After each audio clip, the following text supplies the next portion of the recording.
Assalomu alaykum, hurmatli televizor ko'rguvchilar. Yaxshimsizlar? Dunyo Uyg'ur qurultiyi to'r televiziyasining kunlik xabarlar programmasiga hammanglar xush kelibsizlar. Men İftihar Abdurashid. Bugun payshanba. Hurmatli ko'ruvchilar, tövəndə diqqətinizlər kunlik xabarlar programmamızning tafsilotida bo'lsin. Dünya Uyghur Qurultayıdan Qurultayning raisi Turg'unjon Aloviddin, Qurultayning muavin raisi Zumratay Erkin, Qurultayning sobiq raisi va Uyg'ur kishilik huquq demokratiya markazining raisi Dalqin Aysa, Qurultay uchur axborot markazining direktori va Qurultayning bayonotchisi İftihar Abdurashid va Dünya Uyghur Qurultayining Yevropa parlamenti koordinatori va Bryussel ishxonasining mudiri Bernardo Kayzarlardan tashkillangan bir hay'at 10 martdan boshlab Fransiyaning Strasburgga joylashgan Yevropa parlamentida 2 kunlik lobby faoliyatlarini boshlagan edi. Qurultay hay'ati 11 mart kuni Yevropa parlamenti Uyg'ur do'stlik guruhining a'zosi va Bulgariyaning Yevropa parlamenti a'zosi Ilhan Küçük va boshqa Yevropa parlamenti a'zolari bilan uchrashib, Xitoyning Ramzonda Sharq Turkistonda elib berayotgan zulm siyosati va xalqni normal ibodatdan cheklab, Sharq Turkistonda Uyg'ur xalqiga qo'rqinch kayfiyati va kuch ko'rsatish elib berayotganligini, ro'za tutishning jazolanadigan qilmish deb qaralib, Uyg'ur xalqining ro'za tutish va Ramzonlik duo tilovatlarining cheklanganligini, ro'za tutganlarni turmalarga solib, islom dushmanligini va qirg'inchilik siyosatini davom qilayotganligini, Uyg'ur farzandlarini maktablarda ota-onasiga ishbiyonlik qilishga zo'rlab, Uyg'ur farzandlarini oilada ota-onasining ona tilida so'zlashishiga rag'batlantirishi, namoz o'qishi, ro'za tutishi degandek ishlarni pash qilishga zo'rlayotganligini va bu bolalarning ota-onasi va urug' tuqqanlarining ro'za tutganligini pash qilsa, ularni oilasidan ayirib, yotoqli maktabga avatildiganligi, ota-onasining jazo lagerlariga yoki turmalarga solindiganligini o'ttirib qo'yib, Yevropa parlamentini amaliy harakat qo'llanishga, Xitoy qarta jazolash xarakterli qarorlarni texim ig'irlashtirish va amaliy tadbirlarni yo'l qo'yishga da'vat qilgan. Bu haqda Turg'unjon Aloviddin apandi bu qitimqi faoliyat haqida tafsilotlarni ko'rmanlar bilan o'rtoqlashdi. Assalomu alaykum, dunyoning har qaysi joylaridagi aziz Sharq Turkistonlik qarindoshlar. Biz Dünya Uyghur Qurultayidan tashkillangan bir hay'at o'tgan dushanba kundan boshlab Yevropa parlamentida Strasburgga joylashgan Yevropa parlamentiga kelgan to'q. Bu 3 kun jarayonida biz Yevropa parlamentining ko'plagan a'zolari bilan ko'rishdik va bu ko'rishish jarayonida Xitoy hokimiyatining vatanimizda ilib berayotgan irqiy qirg'inchilikni asos qilgan shaklda hozirgi kun tartibdagi hozirgi vaziyatni anglatdik. Bo'lib Ramazon oyidagi Xitoy hokimiyatining ro'za tutding deb ko'plagan qarindoshlarimizni tutqun qilganligi va undan boshqa bizning haligacha mavjud bo'lib turayotgan Baytullah masjididan iborat G'ulji shahridagi masjidimizni chaqayotmoqchi bo'lganligi va undan boshqa chet ellardagi Uyg'ur aktivistlarga ilib berayotgan chegara halqigan bostirish siyosatlari degandek ko'plagan masalalar haqida suhbatlar ilib bordik. Suhbatlarimiz nihoyatda g'albilik, natijalik bo'ldi. Rahmat. Qurultay hay'ati 11 martdagi faoliyatida yana İlham To'xti va Gulshan Abbos masalalarini Yevropa parlamentida o'ttirib qo'ygan Latviyaning Yevropa parlamenti a'zosi Reynis Poznask bilan uchrashib, Xitoyning qirg'inchilik siyosatining hozir ham davom qilayotganligi va Ramazonda texmi ig'irlashganligini, Dolqin Aysaning aksi Yolqin Aysa 20 yillik va inisi Xushtar Aysaning muddatsiz qamoq jazosiga hukm qilinganligini o'ttirib qo'yib o'tgan. Parlament a'zosi Reynis Poznask Xitoyning ko'zitish kameralari va to'qliq mashinalarining josuslik iqtidori haqida xalqaro ko'tarilayotgan shikoyatlar va cheklash to'lqiniga alohida diqqat qilayotgan bo'lib, u o'zining qurultay boshlagan Xitoyning ko'zitish kameralari shirkati Dahua, Hikvision va Huawei'ga qarta ilib berayotgan arizlari va Ispaniya va Fransiyada ilib berayotgan sotqi munosabat xabarlarini o'qiganligini aytib, bu vaqtdagi ilgirlashlar haqida fikr almashtirgan. Qurultay hay'ati yana Belgiyaning Yevropa parlamenti a'zosi ve Avrupa Parlamentining Taylandga aloqador xizmatlar komitetining mas'uli Katrina Van Bremt bilan uchrashib, Taylanddan qaytarilgan 40 Uyg'urning masalasi haqida suhbat elib borgan. Dünya Uyghur Qurultiyi parlament a'zosi Katrina Van Bremt bilan Taylandlik Uyg'urlar qaytarilmagan vaqtda necha qatim uchrash elib borgan bo'lib, ayni vaqtda Yevropa parlamenti Taylanddagi bu Uyg'urlarning Xitoy qaytarilganlik munosabati bilan Taylandni ayblab qaror loyihasi chiqargan ve bu qararning chiqarilishiga Katrina Van Bremt alayda kuch chiqargan edi. Qurultay heyeti bu qatim parlament a'zosi bilan uchrashganda Taylanddan qaytarilgan bu Uyg'urlarning hech qanday xabarining yo'qligini va Yevropa parlamentining bu haqda Xitoyga besim qilish kerakligini ta'kidlagan. Ayni vaqtda Dünya Uyghur Qurultiyi Yevropa parlamentiga Xitoyga besim qilish haqida aloqalar elib borganda, Yevropa parlamenti Xitoyga bu Uyg'urlarning taqdiridan andish qilayotganligini bildirib, bu Uyg'urlarning oqibati haqida aniq uqur berishni talab qilgan va Xitoy mazkur talabga bu yil Yevropa parlamentidan bir hay'at tashkillab, mazkur Uyg'urlarni ko'rsatib kelganligini bildirgan bo'lib, ammo oradan bir yil o'tgan bo'lsa-mu, Xitoy taraf Yevropa parlamentining bu Uyg'urlar bilan aloqa o'rnatish ve ziyaret qilishini keraksiz bahonalar bilan uzartib kelgan. Qurultay heyeti bu uchrashishida Yevropa parlamentining parlament a'zosi va har qaysi bo'limlarining vakillari bo'lib, bir kun ichida 12 ayrim uchrashish elib borgan bo'lib, bu uchrashish jarayonida Yevropa parlamentiga yozmacha va eg'izcha talablarni sunib, Xitoy Uyg'ur irqiy qirg'inchilikqa ilib borgan bu lagerlarning xalqaro pash bo'lg'ili 10 yil bo'lgan bugungi kunda yanada Xitoyning Sharq Turkistonda jazo lagerlari va keng ko'lamli tutqun qilishni hilim ham davom qilayotganligini, Uyg'ur irqiy qirg'inchiligini Amerika, Yevropa Ittifoqi va uning a'zo 10 necha davlat qabul qilgan Birlashgan Davlatlar Tashkiloti bu haqda 1,5 milliondan ortiq Uyg'urning g'oyib qilib o'tilganligi haqida doklad e'lon qilgan bo'lsa-mu, ammo hech qanday amaliy chora ko'rilmaganligi uchun Xitoyning buningdan jasoratlanib, bu vahshiylikni uzluksiz davom qilayotganligini o'ttirib qo'yib, Yevropa parlamentini Xitoy qarta jazolash xarakterlik amaliy harakat qo'llanishga, shundaqla bu qirg'inchilik lagerlarining 10 yildan keyinmi davom qilayotganligini ayblab ve Londonda içilgan Uyghur sotining irqiy qirg'inchilik qarorini chiqarganligining 5 yillik munosabati bilan taximi ig'ir ijro qilish kuchi bo'lgan qarorlarni chiqarishga chaqiriq qilgan. To'lqin Aysa apandimmo bu vaqtdagi tafsilotlarni ko'rmanlar bilan o'rtoqlashdi. Yevropa Parlamentining Strasburgdagi markazida 2 kundan buyon epirayotgan faoliyatlarimiz nihoyatda muvaffaqiyatli davom qildi. Bu yerda hammamizning vatandaşlarımızdan xabardor bo'lgan edik.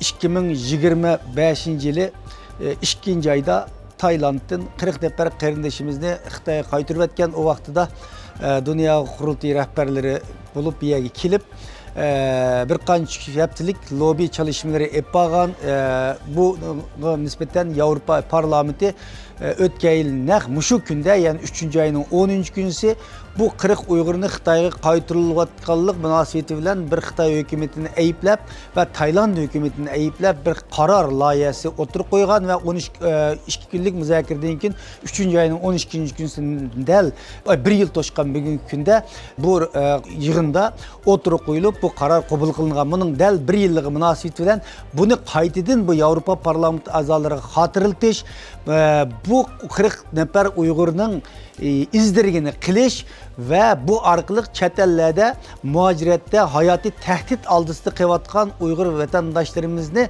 qutquzib qilish ve Xitoyga ketganlarning oqibatini surishti qilishni xortirish maqsadi bilan nurg'ulg'an parlament a'zolari bilan ko'rishdik.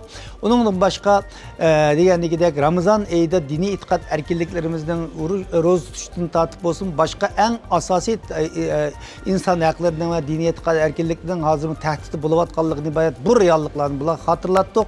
Ve aldığımız günlerde Avrupa Parlamento'da bu Şarkı Türkistan'da Xitoy hükümetinin ceza lagerinin yol koyganlığının 10 yıllığı toşudu bu 2026 yılı. Bu münasebetle ulanı bazı ciddi hareketlerini kılışka ve aldığımızda Xitoy ve Avrupa İttifakı ali derecelikle uçuruş buldu. Bu münasebet bilen Avrupa Parlamenti'ndeki Xitoy hükümetinin aktif bir şekilde qandaq besimlerini kılalaydıqanlığı, qandaq çare tedbirlerini alalaydıqanlık meselesi hakkında oxşaydıqan neslerini müzakere qilişiş, körüşüş məqsədində oxşamayan siyasi partiyaların adamları bilen bir yerde köreşdik.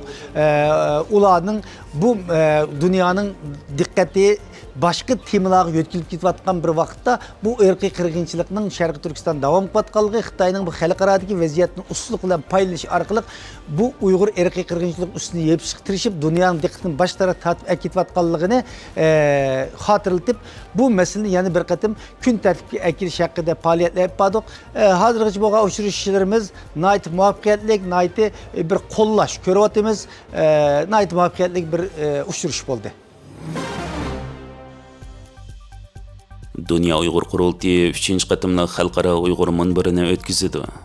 Dünya Uyghur Qurultayı Merkezi Germaniyadagi Uyghur Demokratiya va Kishilik huquq markazi bilan hamkorlashib, Germaniya parlamenti Uyghur do'stlik guruhining qo'llashi bilan 2026-yili 6-oyning 11-kunidan 13-kunigacha Germaniyaning poytaxti Berlin shahrida 3-nji qatımlıq xalqara Uyghur munbirini chaqirdi. Mazkur munbirning ochilish marosimi Germaniya parlamentida ilib berildi.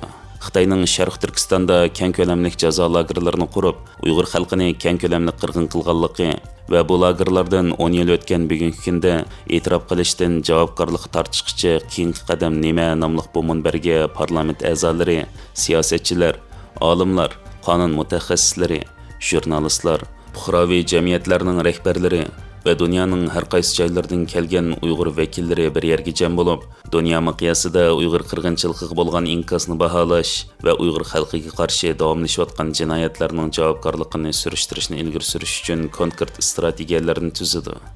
Dünya Uyg'ur Qurultayining raisi Turg'unjon Aloviddin bu haqda bu 3-nji qatımlıq munbar xalqaro jamiyatning diqqati dunyoning har qaysi joylaridagi davomlashayotgan to'qinishlarga markazlashgan bir paytda o'tkaziladi.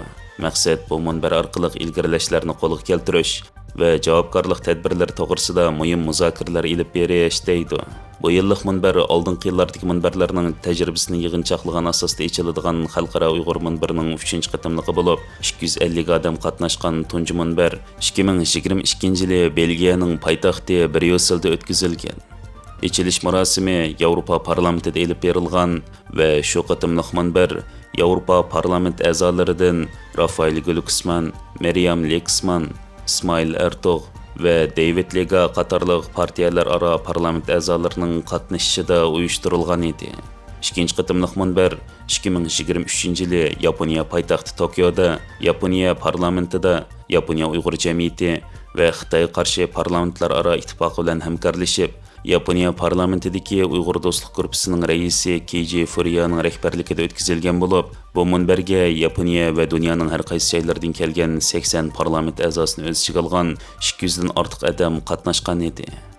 Bu qatimqi 2026-yillik munbar orqali Xitoyning 2016-2017-yillar boshlangan Uyg'urlarga qarshi keng ko'lamda tutqun qilish harakatining 10 yilligini xotirlab, xalqaro jamiyat bu rəhimsizlikning ko'lami va ig'irligini barg'ansir tunib yetgan bo'lsa-mu, ammo bostirishning to'xtamasdan, balki taraqqiy qilib mangan keng ko'lamda tutqun qilishning barg'ansiri uzun muddatli qamoq jazosiga hukm qilish qarab yuzlangan, nazorat qilish va majburiy emgak usullari yangi shakllar bilan davomlashayotganligini xalqaro jamiyatga tanishtirish va qarshi tadbirlarni tuzishni mulohaza qiladi.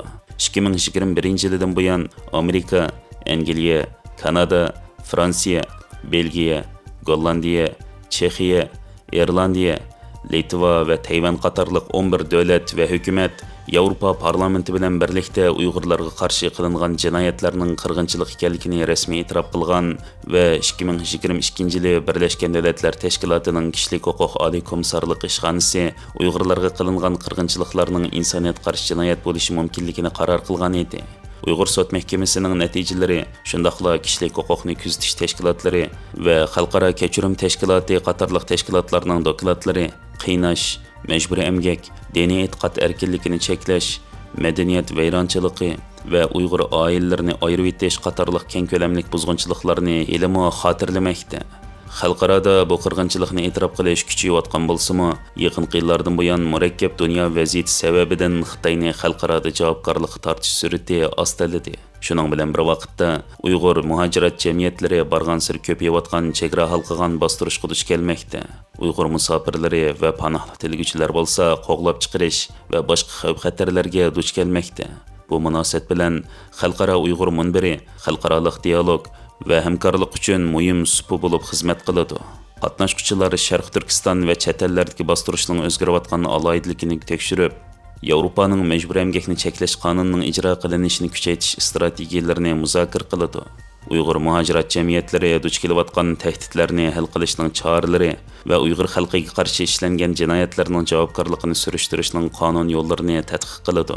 Bu munbarda yuqori darajalik muhokama, yumaloq ustal yig'ini, qo'shimcha faoliyatlar va yangi tadqiqot va dokladlarning taqdim qilinishi o'tkazilib, dalil isbotlarga asoslangan tashviqot və siyasətə qatnışıqı töküb qoşub, xalqara cəmiyyət lager sistemasi qurilgandan bu yanqı 10 yılını əsləb ötüyotqanda, Berlində ötkazıladigan 3-cü növbətlik xalqara Uyghur munbiri dunyoviy inkasni e'tirof qilishdan konkret harakat və javobgarlikni surishtirishga o'tkazishni maqsad qiladi.